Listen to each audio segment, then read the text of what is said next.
Assalamu alaikum musulman tuğanlar. Çuvağa ağacı damlam ушул жерге коюлду. Жаткан жердин ушу бир тууган укасы менен кошо мен койгонума Аллах таалама миң мерте шүгүрлөр болсун. Bundan kийинки мына дамланын тушунда апасы бул жерге коюлган. Дамланын апасы дамла ушул жерге коюлду. Damlаны ар бир адамдын өлгөндөн кийин ар кандай сөздөрдү айтылат. Мен дамланы көрүп жүргөн 2010 жылы дамла муфти эле. Мен ошол убакта дамланын жанына водитель болуп келип калгам. Дамла Көкжарда жашайт. Көкжардан чыгып кетип атканда машинага отурганда машинанын ичинде Көкжардан муфтиятка бары чакты китеп окуп барат эле. Китеп дегенде дамла жанын берет эле. Жеп аткан тамагын ким жакшы сөз болуп атабы, кандай нерсе болуп атат, биринчи очередте китебин сурайт эле. Китеп салдыңарбы, китеп келет абы. Башка мамлекеттерге барса, биринчи очередте китеп алып келет эле. Дамла духу күчтүү адам эле. 2012 жылы депутат Мурашев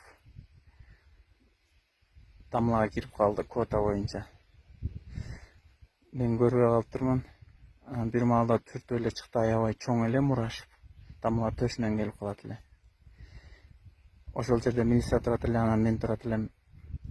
Айтты: "Эмне буну киргизбедиң? Путуна атпайсыңбы?" деди. Анан Мурашев айтты: "Бул мен путума атсам мен бунун пешенесин атам" деди эле. Дамла милицияга барып: "Аке, берипсиз эле, мен жүрөгүн атайын" деди. Ушундай дамланын духу күчтүү эле. Ушундай адамды көргөн эмес элем.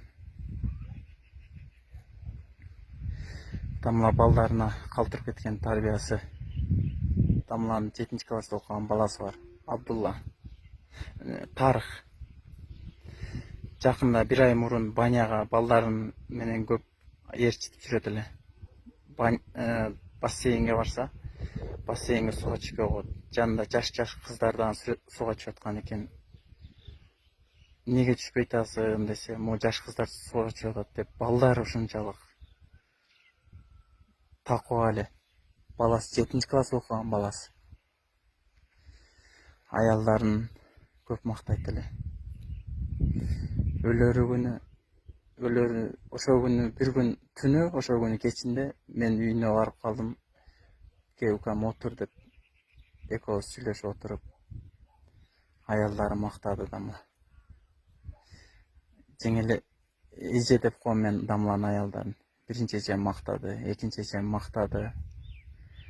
Анан кийин эл эмне болуп атат, эл эмне дейт деп сурап турат эле.